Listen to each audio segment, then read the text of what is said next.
Oi, gente, tudo bem? Tranquilo? Bom dia, boa tarde, boa noite. Eu estava devendo um videozinho sobre metodologia de pesquisa e pesquisa no geral, que é o que a gente faz aqui também. A Livraria São Francisco tem esses canais aí no IGTV que a gente usa para se comunicar, para poder tentar tirar algumas dúvidas gerais aí da galera em relação a alguns elementos que circulam, que fazem parte do trabalho acadêmico, do fazer acadêmico. Tem sido bastante proveitoso. A gente tem alguns alunos com a gente, já alguns orientandos com a gente, que a gente às vezes faz reuniões pontuais ou faz um acompanhamento mensal mais consistente e tal.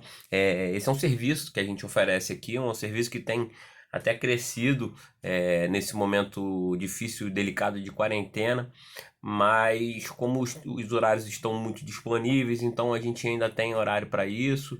Então, se você tiver interesse, você entra em contato com a gente no inbox. Eu deixei aí também uma forma de tentar ajudar todo mundo aí nesse momento difícil, que é uma forma de tentar planejar pelo menos 3 semanas aí ah, da própria vida acadêmica com relação a algumas poucas dicas que a gente pode dar em relação a como otimizar esse tempo, como saber dosar exatamente a questão do isolamento, com a questão da necessidade dos nossos objetivos acadêmicos e profissionais, e, enfim. Então eu deixei aí, tá totalmente sem custo, tá?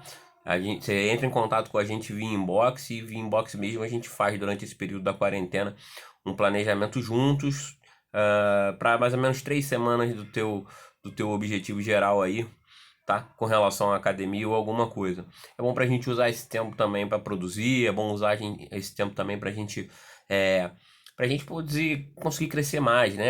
Estão os livros na prateleira, a gente pode pegar um livro ou outro que a gente não, talvez não desse conta da leitura por conta dos prazos e afins que a gente tinha na mão, mas agora a gente tem um pouco de alargamento de prazo, tá com a vida um pouco em suspenso, então é um momento que a gente pode usar assim para enriquecer, para se voltar um pouco para dentro, para pensar um pouco mais nas coisas que são relacionadas aí a vida que a gente deveria ter, mas não tem por conta do ritmo, do fluxo das coisas que a gente tem que fazer aí fora de casa, no trabalho e afins. Nesse vídeo especificamente, por votação popular, a gente tinha feito uma enquete, essa enquete já tem até um tempinho, a gente tinha deixado aí algumas opções e a opção escolhida foi exatamente a relação entre o método e metodologia, né? Esse é um conceito que a gente trabalha muito em sala de aula. É, Alguns de vocês sabem, eu lecionei metodologia em universidade nos últimos semestres, aí, pelo menos 2 anos para trás. Tenho esse canal aqui de metodologia, digamos assim, faço acompanhamento de alunos assim em condições de mestrado, de pós-graduação e etc.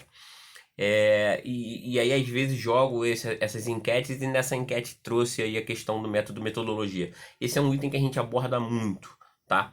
Porque a gente, pelo menos nessa forma de pensar aqui, quando a gente tenta colocar a ideia de um método ou de uma metodologia, a gente não está falando da mesma coisa, né?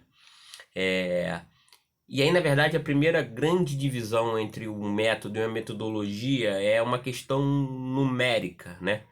A gente tem que apontar o método como sendo um elemento singular da nossa pesquisa. E por outro lado, portanto, a gente usa uma pluralidade diferente de métodos, e aí a partir disso a gente chama de uma metodologia, né? A gente ouve a palavra metodologia normalmente quando a gente escuta trabalhos científicos no geral, pesquisas que são lançadas, divulgadas, etc.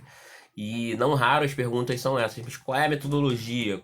Como é que você chegou da primeira pergunta que você tinha ao resultado que você chegou?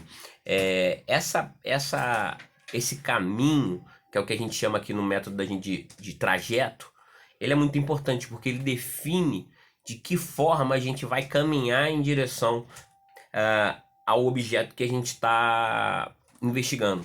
Por isso que na lógica nossa aqui a gente inverte o processo.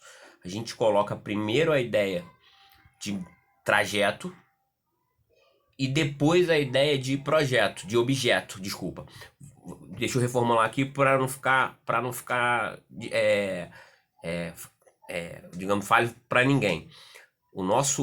A nossa organização geral aqui é basicamente assim: trajeto, objeto, projeto. O projeto é a última das coisas que ficam prontas, né? A gente costuma inverter um pouco essa lógica, mas no geral a gente precisa pensar primeiro no que a gente vai pesquisar antes de produzir um projeto, mas antes até de definir o nosso objeto, porque ele precisa ser recortado, né? Ele precisa ser limitado, bem limitado para que seja mais claro, mais forte, melhor o nosso argumento. A gente define primeiro o trajeto. Então, dessa parte do trajeto, a gente está falando de método e de metodologia, né? A grande parte dos trabalhos que caem na nossa mão para a gente avaliar para revista científica ou para orientar na universidade ou até para aconselhar de alguma forma, são trabalhos que têm um método único. Na verdade, pega-se um monte desses livros aqui ou de outros livros, faz-se uma leitura desses livros, aquilo que a gente chama de revisão acadêmica ou revisão de literatura, e a partir disso faz um trabalho, tá? Esse é um método, tá? A maior parte das vezes, quando a gente fala com os alunos, a gente tenta colocar isso como sendo um método, mas que precisa fazer parte de um conjunto de métodos que formam uma metodologia, né? Revisão bibliográfica é método? É sim.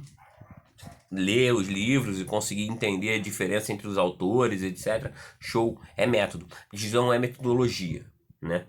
O que faz o diferencial de um projeto de mestrado para ser aceito, de um projeto de doutorado para ser aceito, é a consistência metodológica, entre outras coisas, mas a consistência metodológica desse projeto, né?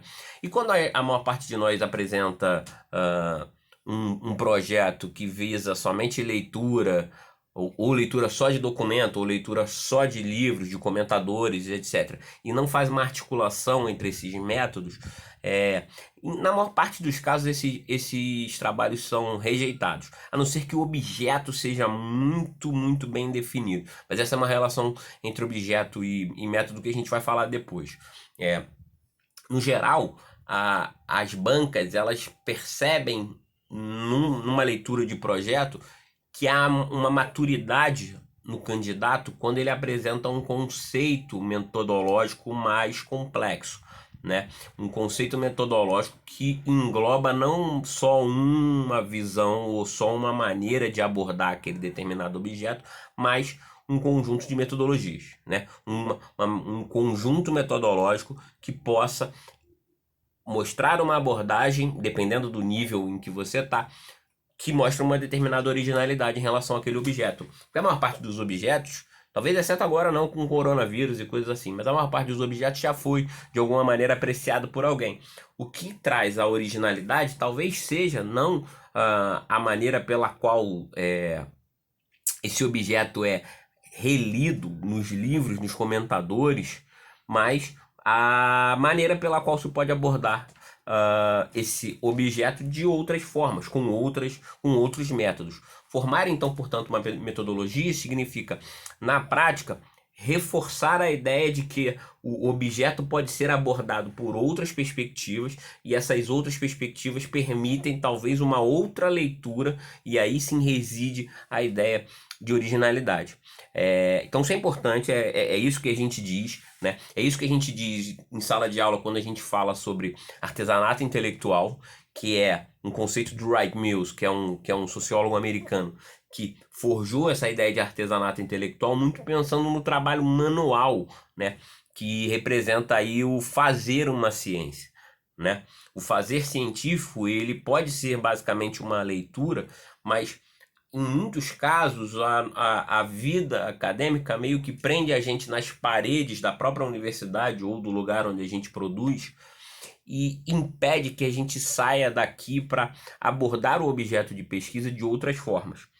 A relação entre método e objeto vale a pena depois um outro vídeo fazer, mas ela também é limitada, né? Ela é limitada porque, por exemplo, a leitura dos livros pode ser incompleta. Eu posso me debruçar, por exemplo, num conceito específico sobre democracia e ler, ou achar que vou ler todos os livros sobre democracia que existem, e ainda assim, muito provavelmente vai faltar alguma fonte, vai faltar algum livro, vai faltar alguma coisa de diferente.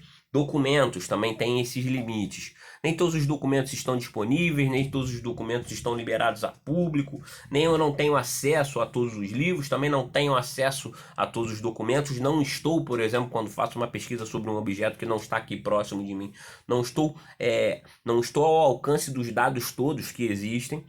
Então é importante que esse recheio de dados ele possa eventualmente ser completado com outras formas de abordagem do objeto. Por isso que a gente traz a ideia de artesanato intelectual e metodologia, porque aí não precisa ser necessariamente uma metodologia fechada, né? A gente pensa no trabalho científico como um trabalho basicamente autoral.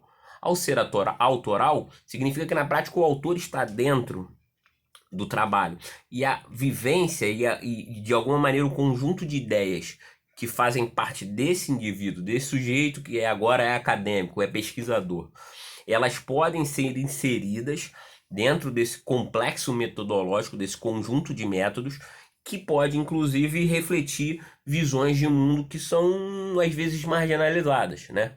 A gente fala muito de lugar de fala como sendo uma ferramenta metodológica, mas fala disso pensando que o sujeito acadêmico, aquele que produz ciência, está falando também de uma própria perspectiva que precisa ser considerada, precisa ser anunciada em texto, dizendo: olha, veja, eu daqui de onde eu tô, de onde eu estou vendo o meu objeto, a minha perspectiva é essa. E que perspectiva é essa? É essa, essa, essa e essa. A partir da minha cosmovisão, a partir daquilo que eu acho e vejo sobre o mundo. Fechado? Então essa é a grande diferenciação entre método e metodologia, né? E a metodologia ela enriquece, né? Os trabalhos quando chegam até aqui para a gente consultar, para gente de alguma maneira articular, orientar, a gente sempre cai no debate sobre metodologia. Tá, beleza, ótimo, entendi que você sabe o objeto. Uma das coisas que a gente faz é, inclusive, pelo menos cortar o objeto temporalmente e espacialmente, porque na maior parte das vezes a gente tem pretensões meio gigantescas sobre nossos trabalhos. Não deveria. Por isso que a gente corta mesmo fatia, em fatias muito menores, e a partir disso define aí o trajeto de como chegar nesse objeto já fatiado, né? Portanto, é a partir daí que a gente trabalha, e é a partir daí que a gente consegue diferenciar também método e metodologia. Uma última dica, que a gente acabou de postar aí no catálogo da livraria, é um livraço chamado Como se faz uma tese, de Humberto Eco, né? Humberto Eco consegue articular um negócio de humor e metodologia de ciência que é o sonho da minha vida fazer. É um livro de 150, 160, 170 páginas, onde ele explora de maneira muito baseada na prosa mesmo, né? Porque Humberto Eco também é um escritor renomado, um escritor conhecido, e debate essas questões de ciência e de escrita acadêmica, que são muito difíceis para a gente, de uma maneira bem suave, bem legal. O livro está disponível no catálogo, a gente tem aqui um exemplar dele, não é um livro fácil de achar, mas então fica por aí, né? Esse trabalho, esse vídeo aqui foi exatamente para que a gente pudesse discutir basicamente aí a divisão entre método e metodologia. Então fica de olho aí na promoção de quarentena. A promoção não é bem uma promoção, mas na oferta de quarentena que a gente fez para vocês aí. Façam uso, né? Negociem com a gente, vejam o que é possível da gente fazer pelo menos em 3 meses para ajudar, para ninguém perder o foco. A primeira semana de quarentena, essa que está acabando agora, ela é muito boa, porque os focos estão meio renovados, mas a segunda, a terceira, elas costumam ser mais penosas. A gente não sabe quanto tempo isso vai durar. Fechado? Um abraço, até a próxima e tchau.